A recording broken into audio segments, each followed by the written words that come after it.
కావాలనే మీ కలను నెరవేర్చుకోండి. సంప్రదించండి హెగ్డే ఫెర్టిలిటీ, హైదరాబాద్, తెలంగాణ. శ్రీరామగిరి గ్రామ అడవుల్లో జరిగిన కోంబింగ్ ఆపరేషన్ లో దొరికిన నక్సల్స్ ని రిమాండ్ కు తరలిస్తున్నామని ఎస్ఐ పళనియప్పన్ తెలిపారు. మిగిలిన నక్సల్స్ ని కూడా త్వరలోనే పట్టుకుంటామని, అక్కడ సింగన దళమే లేకుండా చేస్తామని చెప్పారు. ఇంకొన్ని రోజుల్లోనే శ్రీరామగిరిలో నక్సలైట్ అనే లేకుండా చేస్తాను. లాల్ సలాం కామ్రేడ్. లాల్ సలాం. న్యూ రిక్రూట్మెంట్ కోసం కుర్రాళ్ళు వచ్చారు. పిలు. రండి.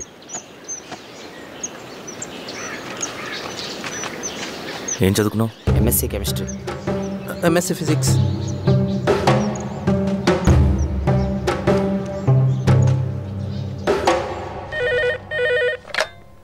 హలో బాబాయ్, నేను. అమ్మా శిరీష, ఎక్కడున్నావు? ఎలా ఉన్నావు అమ్మా? నేను బాగున్నాను బాబాయ్. నేను ఎలక్షన్లో పోటీ చేద్దాం అనుకుంటున్నాను. చాలా మంచి మాట చెప్పావమ్మా. But one condition. ఏంటమ్మా? అది నేను మిమ్మల్ని పర్సనల్గా కలిసి చెప్తాను. సరేరా, రేపు ఇంటికి రా, మాట్లాడుకుందాం. సరే బాబాయ్.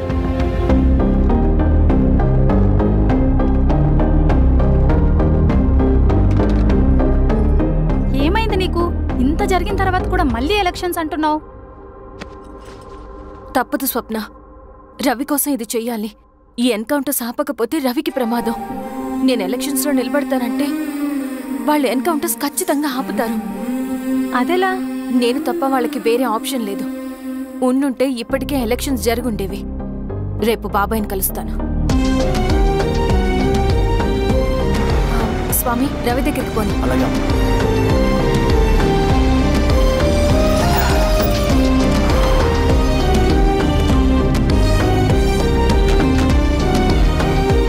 రవి,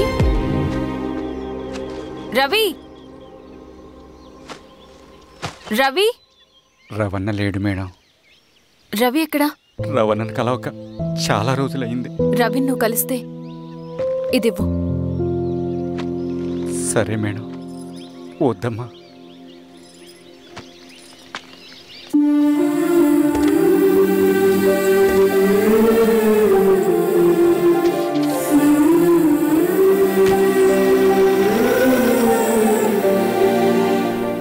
రామా శిరీష, రా.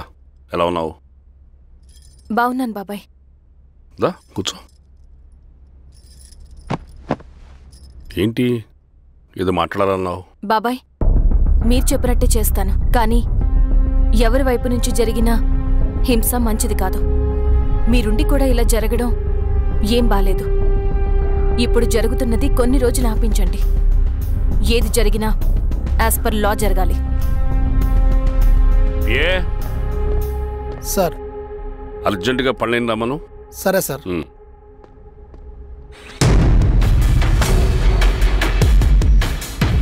కారంతో కడుపు నింపుకోవాల్సిన పరిస్థితి వచ్చింది. మనం ప్రశాంతంగా నిద్రపోవాలంటే ఈ ఆపరేషన్ సక్సెస్ కావాలి కామ్రేడ్. అలాగే కామ్రేడ్.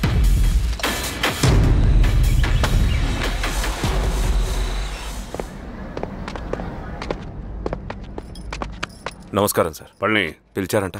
అది ఇప్పుడు జరిగే ఎన్కౌంటర్స్ అన్ని కొంతకాలం ఆపండి సార్. Okay sir. మా శిరీష, ఈయన పళ్ళని కొత్త ఎస్ఐ. నమస్తే మేడం. నమస్తే. పళ్ళని సార్. అమ్మాయి ఎలక్షన్ నిలబడుతుంది. టైట్ సెక్యూరిటీ ఇవ్వండి. జాగ్రత్త సార్. ఏం జరిగినా నీదే బాధ్యత. అలాగే సార్. టైం అవుతుంది. వెళ్దాం పద. మేడం, మీరు మన ఊరికి వస్తే నేను సెక్యూరిటీ ప్రొవైడ్ చేస్తాను. పళ్ళని సార్. ఎలక్షన్స్ అయ్యేంతవరకే. సరే. ఎస్పీ గారితో నేను మాడతా. అలాగే. వస్తానమ్మా, జాగ్రత్త. మేడం పదండి. రండి మేడం, కూర్చోండి. పదవీరా స్వామి.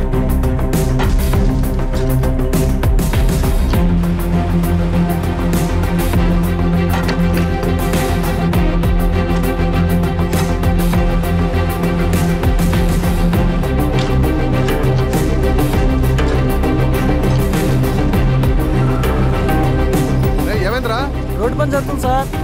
ఇడిపోని.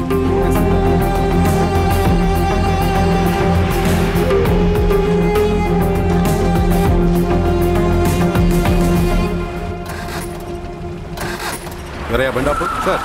ఎందుకో? మేడం గారు కారు ఆగినట్టుంది సార్.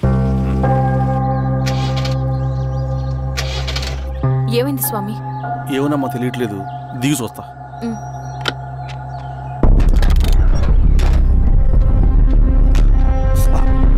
అమ్మా ఫ్యాన్ బెల్ట్ దిగిపోయిందమ్మా.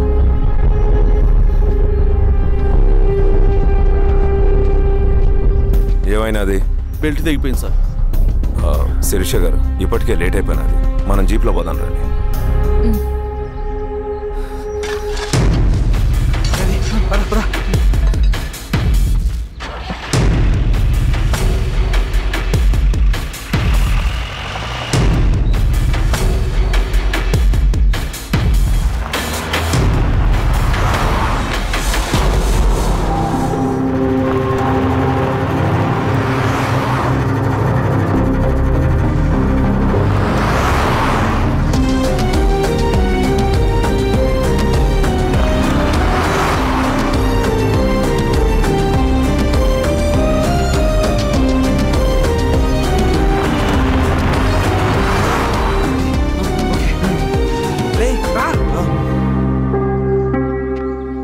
నిమిషాల్లో మీరు గుడ్ న్యూస్ వినబోతున్నారు కామ్రేడ్.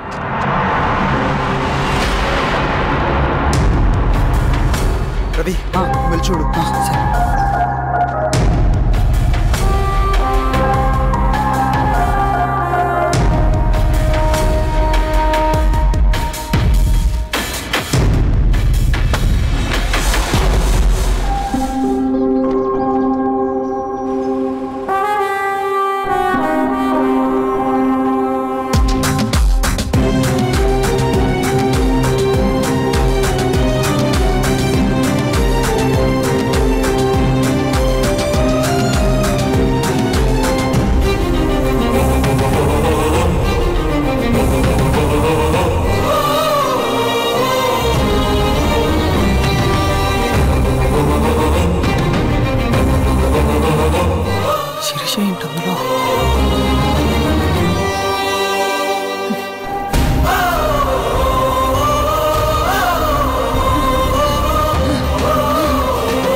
నాకొద్దు.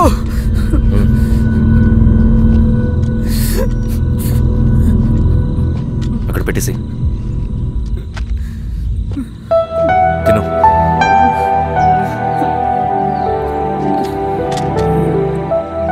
తినకపోతే చస్తావు. నేను చచ్చిపోయినా బాగుండేదన్నా. చేతకానడు పిరుకోడు మాత్రమే ఏడుస్తూ కూర్చుంటాడు. నువ్వు ఏడుస్తూ పిరుకోడని ప్రూవ్ చేయొద్దు. జరిగే యుద్ధాన్ని ఆపేసి అడవి మధ్యలో భౌతికత చెప్పడానికి నేను కృష్ణుడు కాదు, నువ్వు అర్జునుడివి కాదు. మన విప్లవకారులం రవి. మనకి డ్యూటీస్ తప్ప ఎమోషన్స్ ఉండకూడదు.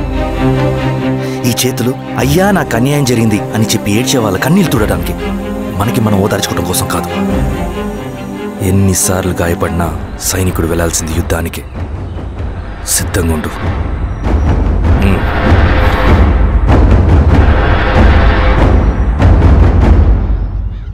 Sebastian, Greyhounds commander. DGP recommendation అంటే చాలా పవర్ఫుల్ అని మీ ఉద్దేశం, కానీ వాడు మీకంటే ప్రతిదానికి ఒక స్ట్రాటజీ ఉంటుంది.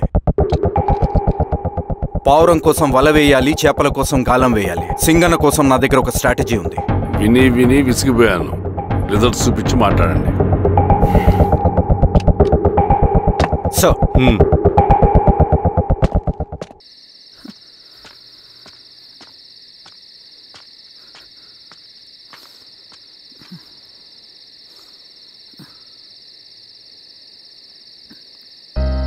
ఏమైపోయావన్నా ఇన్ని రోజులు?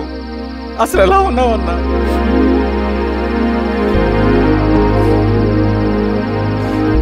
కాఫీ ఇస్తావా? తెస్తాను.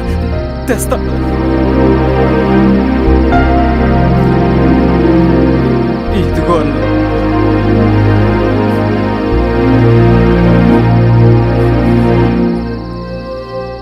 అన్నా, శిరీష గారు నీకేమనేది ఇచ్చారన్నా. శిరీష నా కోసం ఇక్కడికి వచ్చిందా? అవునన్నా, చనిపోయే ముందు ఇక్కడికి వచ్చారన్నా. దేవత లాంటి మనిషి అన్నా, అనవసరంగా చంపేశారన్నా.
పేషెంట్ లేచాడు.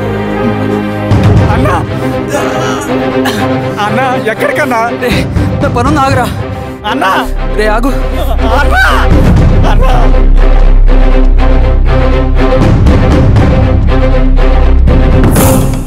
నక్సల్ నాయకుడు సింగన్న లొంగుబాటు ఎంతో కాలంగా శ్రీరామగిరి చుట్టుపక్కల పోలీసులని తీవ్ర ఆందోళనకు గురి చేసిన ప్రజా ప్రతిఘటన దళ నాయకుడు సింగన్న నేడు గ్రేహౌండ్ పోలీసుల సమక్షంలో జనజీవన స్రవంతిలో కలిసిపోయాడు. తన తదుపరి కార్యాచరణ త్వరలో వెల్లడిస్తానని సింగన్న చెప్పారు.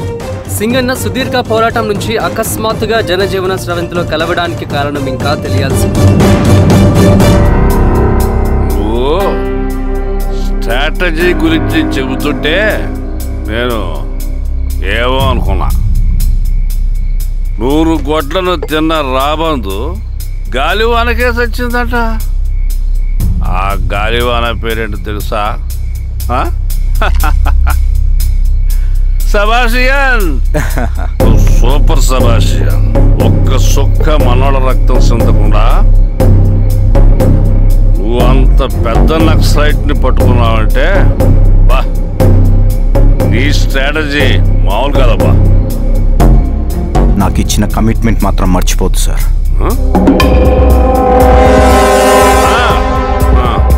చేసాబో, తీసుకో, పోయేస్తా. సూపర్ అబ్బా, సూపర్.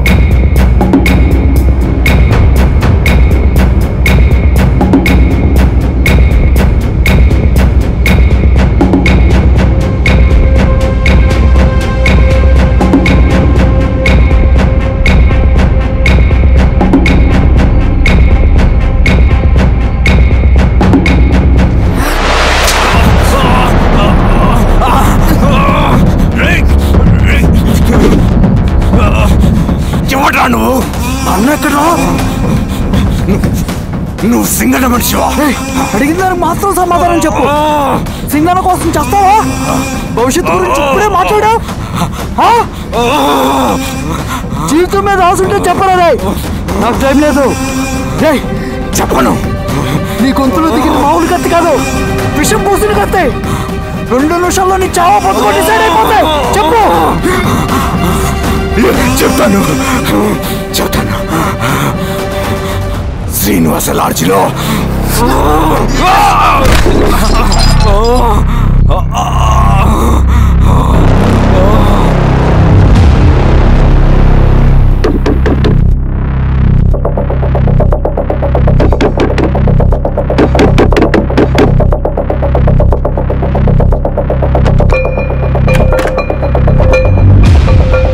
నువ్వేంటి ఇక్కడ? సర్లే, లోపల.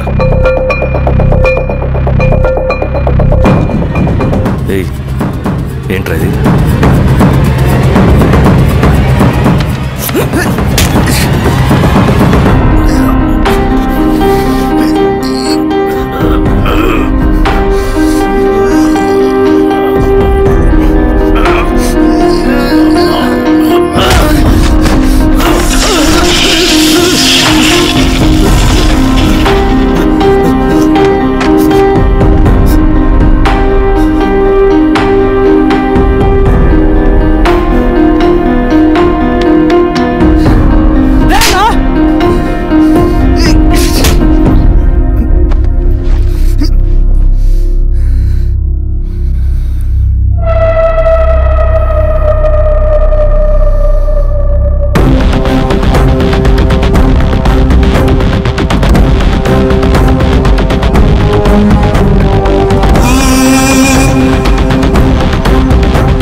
రవి, ఏమైందిరా? వచ్చి కట్లిప్పు. ఏమైందిరా నీకు? కట్లిప్పు. రే, ఆ పోలీసుకి లొంగిపోవటం, ప్రెస్ మీట్లు మాట్లాడటం అంతా నిజం అనుకుంటున్నావా? రే, అవంతా ఒక స్ట్రాటజీరా. యుద్ధంలో శత్రుబలు పెరిగినప్పుడు మనం ముండిగా ఎదురెళ్ళకూడదు, లొంగిపోయినట్టు నటించాలి. అది నిజంగా లొంగిపోవటం కాదురా, శత్రువుని ఏమార్చడం. నేను అదేరా చేశాను. అది నిజం అనుకోకు. ముందు కట్లిప్పు రవి. విప్లవంలో నష్టం అన్ని వైపు నుంచి వస్తుంది. నువ్వు నేను ఇంకా మిగిలి ఉన్నాం కదా. ఇంకొక దళాన్ని నిర్మిద్దాం, విప్లవాన్ని కొనసాగిద్దాం. ముందు కట్లిపురా. ఏంట్రా నువ్వు మాట్లాడిన ప్రతిసారి నాకు చప్పట్లు కొట్టాలనిపిస్తుంది అన్న. నువ్వు చెప్పేది నమ్మాలనిపిస్తుంది. ఇప్పుడు కూడా నమ్మేవాడిని, కానీ ఇది ఆపుతుంది. మతం మత్తు మందు లాంటిదన్నాడు కార్ల్ మార్క్స్. కానీ అంతకన్నా పెద్ద మత్తు మందు కమ్యూనిజం. ఆ కమ్యూనిజం మత్తులో నుండి నిన్ను బయటకు తీసుకురావడానికి బలమైన సాక్ష్యం కావాలని నాకు అర్థమైంది.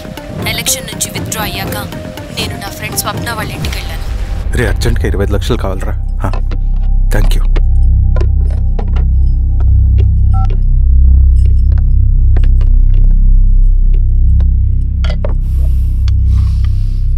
చాలు.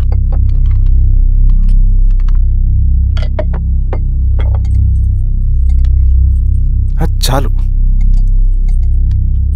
చలో అని చెప్పాను కదా, అర్థం కాదే. ఏవండి ఏవండి ఏమైంది స్వప్న? నేను గమనిస్తూనే ఉన్నాను, మీరు ప్రశాంతంగా లేరు. శిరీష, ఆయన బిజినెస్ చాలా ఇబ్బందిగా మారింది. బయట అప్పు తెచ్చి మరీ ఇన్వెస్ట్ చేశారు. వర్క్స్ అన్ని సగంలో ఆగిపోయాయి. కాంట్రాక్టర్స్కి బాగానే మిగులుతాయి కదా. ఆయన ఏదీ క్లియర్గా చెప్పరు. నేను మాట్లాడినా డబ్బులైతే నేను హెల్ప్ చేస్తాను.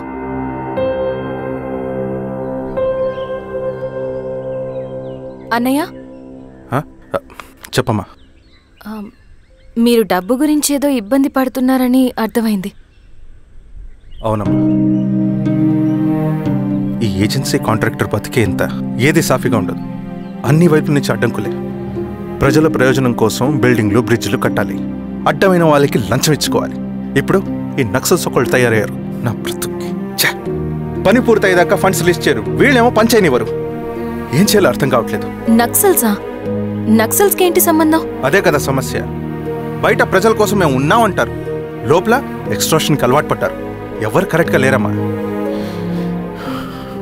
ఎక్కడి వాళ్ళన్నయ్యా? పినపాకం మండలం నక్సల్స్ 25 లక్షలు అడిగారు.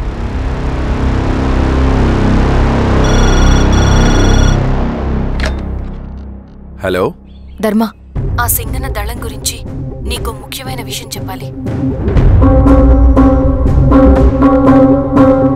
సరే, ఓకే, బాయ్. నీతో పర్సనల్గా మాట్లాడాలి. బయటకెళ్ళు. చెప్పు. అన్నయ్య చనిపోయిన తర్వాత ఎలక్షన్స్ లో పోటీ చేసిన నన్ను సింగన్న దళం కిడ్నాప్ చేశారు. కానీ అక్కడ ఒక వ్యక్తిని చూశాను. ఆ వ్యక్తిని అన్నయ్య చనిపోయే ముందు తన దగ్గర డబ్బులు తీసుకోవడం గమనించాను. ఆ క్షణమే సింగన్న దళంపై నాకు అనుమానం వచ్చింది. I'll take care.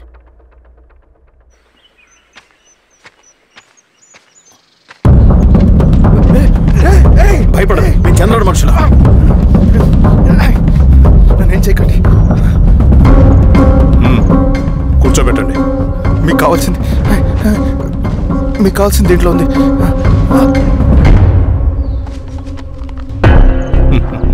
కాంట్రాక్టర్ డబ్బులు కదా, కొత్తగా ఉన్నాయి.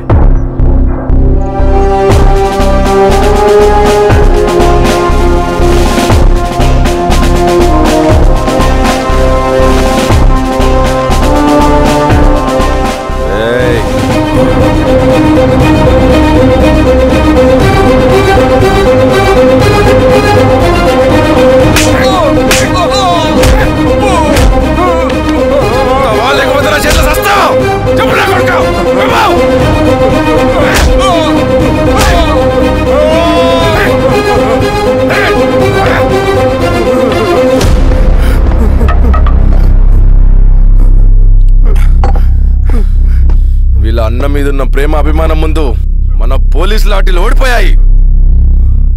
చంద్రన్ ఎన్కౌంటర్ ఎలాగూ పోతాడు. కానీ విచిత్రం ఏంటంటే వాడి భార్య నర్సమ్మ, కూతురు మమత, కొడుకు నరేష్ మరో ఎన్కౌంటర్లో పోవడం చాలా బ్యాడ్ న్యూస్.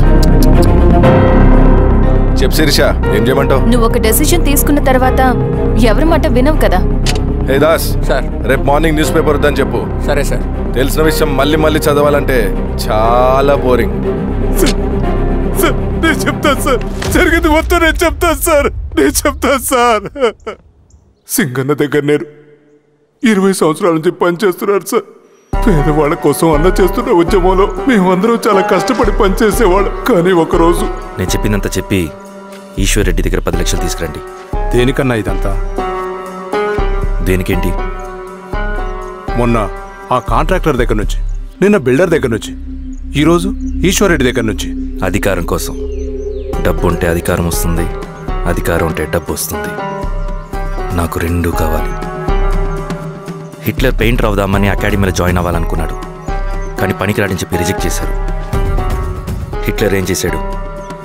నాజీ పార్టీ పెట్టి జూస్కి అగేన్స్ట్గా అందరినీ కూడగట్టి ప్రపంచాన్ని ఉనికిచ్చాడు. మొహమ్మద్ అలీ జిన్నా నేషనల్ కాంగ్రెస్ పార్టీలో ఎదగాలనుకున్నాడు, ఎప్పుడూ పట్టించుకోలేదు. ముస్లిం లీగ్ పార్టీ పెట్టి ఇండియాని రెండుగా చీల్చేశాడు. పాకిస్తాన్కి ప్రధానమంత్రి అయ్యాడు. ప్రపంచంలో ఎక్కడైనా సరే 2 కులాలు, 2 మతాలు, 2 ప్రాంతాల మధ్య చిచ్చు పెడితే చాలు, అధికారం వెతుకుంటూ మన కాళ్ళ దగ్గరకు వస్తుంది. జమ్మూ అండ్ కాశ్మీర్ నుంచి మహారాష్ట్ర, గుజరాత్ ఎక్కడైనా సరే, ఎవరైనా సరే ఇదే గేమ్. నేను అంతే. ఒక మామూలు కార్యకర్తగా దళంలో చేరాను నేను. కానీ ఈరోజు న్యూస్ పేపర్లు అయినా సరే, జనాల్లో అయినా సరే, ఎక్కడైనా సరే ఒకే పేరు, Singanna, Singanna, Singanna. And I love that. Naxals కొంటే ఈ అడవినే శాసిస్తాం, రాజకీయాల్లోకి వస్తే రాష్ట్రాన్ని శాసిస్తాం. చంద్ర, మన చదువులకి, మన తెలివితేటలకి ఈ అడవిలోనే మగ్గిపోవాలా? నువ్వే ఆలోచించుకో. ఆ మాటలు విన్న నేను ఆలోచనలో పడ్డాను. తన స్వార్థం కోసం ఉద్యమమును పెడదారి పట్టిస్తున్నాడని అప్పుడే అర్థమైంది. కానీ నాకు వేరే దారి లేదు. సింగన్న ఆదేశం ప్రకారం మేము వెంటనే వెళ్ళి ఈశ్వర్ రెడ్డిని కలిశాం. సింగన్న పార్టీ ఫండ్ కోసం 10 లక్షలు ఇమ్మన్నారు. ఆ డబ్బులు ఇస్తే రైతు కూలీ సమస్య ఉండదని చెప్పమన్నారు. అంత డబ్బా నేనెందుకు ఇవ్వాలి? నువ్వు గెలుస్తావనే భ్రమలో ఉన్నావు. ప్రజలంతా అమాయకులు కాదు రెడ్డి. ఈ ఊళ్ళో ఏం జరుగుతుందో నువ్వు మాకు చెప్పక్కర్లేదు. మీకు పార్టీ ఫండ్ ఇస్తే మాత్రం నేను గెలుస్తానని గ్యారంటీ ఏంటి? తప్పకుండా గెలుస్తావు. ఆలోచించుకో, తెలివైన వాడివి.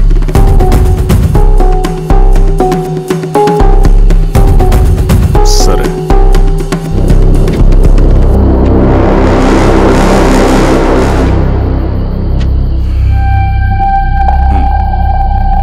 కానీ నాదో కండిషన్.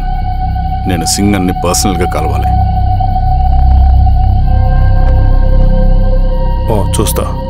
కానీ ఒక విషయం, ఈ మ్యాటర్ బయటికి రాకూడదు. జాగ్రత్త. సింగన్న స్ట్రాటజీ ప్రకారం మాకు ఈశ్వర్ రెడ్డి దగ్గర నుంచి డబ్బులు వచ్చాయి. అప్పుడు నరసింహుల్ని పిలిపించి, నువ్వు ఎలక్షన్ నుంచి విత్డ్రా అవ్వాలి నరసింహులు. విత్డ్రానా? 30 సంవత్సరాల తర్వాత వచ్చిన అవకాశం అన్నా ఇది. గెలిచే ఎన్నికల్లోంచి తప్పుకోమంటారేంటి? ఎందుకన్నా? నిన్ను ఈ ఎలక్షన్లో నిలబెట్టింది కమిటీయే, విత్డ్రా చేయమనేది కమిటీయే. సెంట్రల్ కమిటీ ఏం డిసైడ్ చేసినా అది మనం ఫాలో అవ్వాలి. మనకి వేరే ఆప్షన్ లేదు.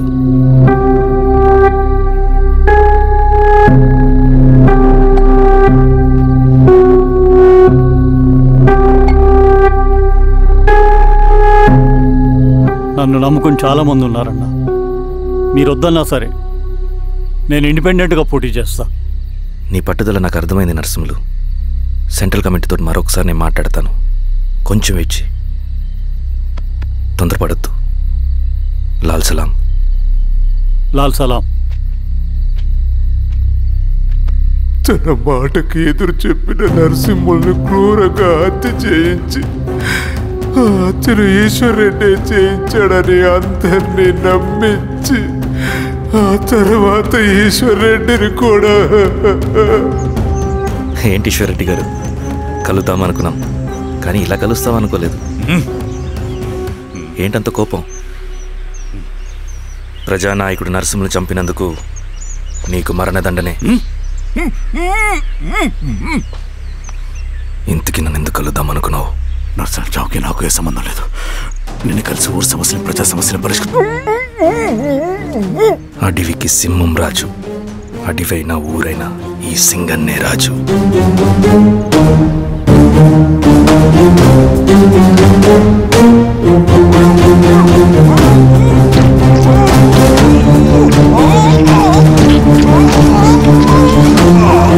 Oh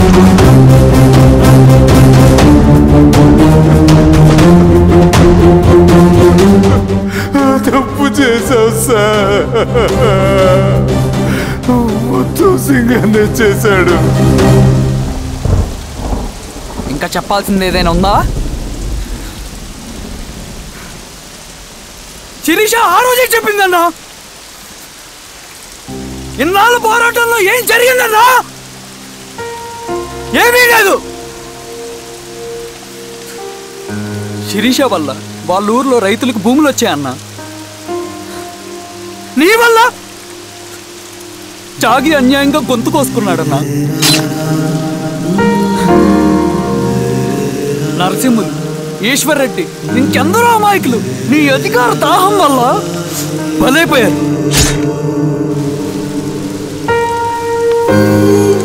వీరస్వామి, పల్లెనప్పన్, ఇంకెంతో మంది పోలీసులు నీ కుట్రలో కాలిపోయారన్నా. ఏంటన్నా నీ వెనుకున్న పాపానికి మన దళ సభ్యులు ఎంతో మంది అమాయకులు చచ్చిపోయారు.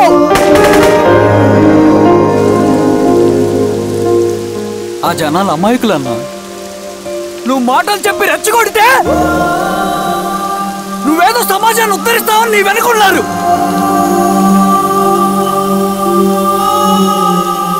వాళ్ళకి కావాల్సింది కరప్షన్ లేని సమాజం. అది ఊరైనా అడివైనా.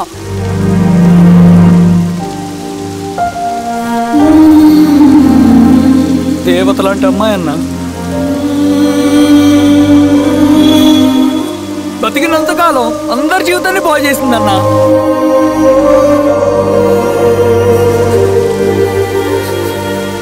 నా చేతులతో చంపించావు. నన్ను మనిషిని కాకుండా చేశావు. ఈ జెండా అడ్డు పెట్టుకుని చేస్తున్న దురాఘాతాలు, ఈ సిద్ధాంతపు ముసుగులో జరుగుతున్న హింస, దోపిడీ, మోసం అన్నీ ఆగాలి, ఆగిపోవాలి.